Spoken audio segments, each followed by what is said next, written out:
মুদ্রা দিয়ে কেনা বেচাটা খুব কম হতো।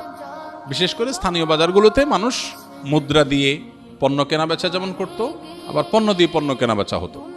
অর্থাৎ মুদ্রার ইম্পর্টেন্সি বা এটার ব্যবহার এখন যেরকম গোটা পৃথিবীতে ব্যাপকভাবে এটার উপরে গোটা পৃথিবী দাঁড়িয়ে আছে অনেকটা, তখন সেটা এভাবে ছিল না। এখন গরিবের জন্য খাদ্য দেওয়ার চাইতে নগদ টাকা দিলে তার সুবিধা অনুযায়ী খাদ্য কিনে নেবে, সেটা অধিকতর উত্তম কিনা, এটা হলো প্রশ্নের ব্যাপার।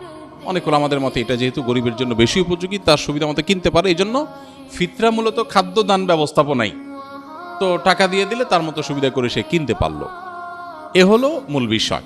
এখানে একটা বিষয় বলে রাখি, আমাদের মতো দেশে হয় অবশ্য বহু মানুষ আছে অভাবী, যাদেরকে ফিতরা দেয়া যেতে পারে, এরকম অভাবী গরিব মানুষ আছে, কিন্তু পৃথিবীতে অনেক দেশ আছে যেখানে আসলে এরকম সারা দেশের মানুষের খাদ্য দেওয়ার মতো ওরকম উপযুক্ত মানুষও খুঁজে পাওয়া যায় না খুব বেশি।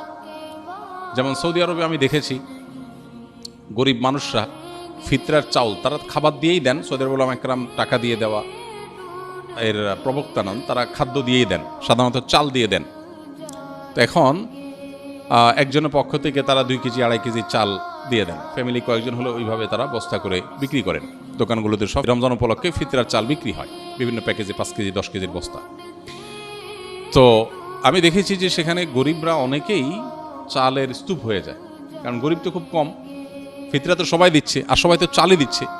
তো এমনও দেখা গেছে যে গরিব মহিলা উনি পিক আপে করে মসজিদের সামনে আসছেন চাল কালেকশন করার জন্য, এবং এটা কমন চিত্র সৌদিতে।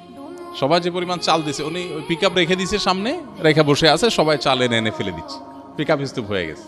পরে এই চালটা কি হয়, বাংলাদেশি ইন্ডিয়ান যারা সেখানে শ্রমিক বা প্রবাসী আছেন, অনেক সময় দেখা যায় যে চাল দাতা কিনেছেন 30 রিয়াল দিয়া,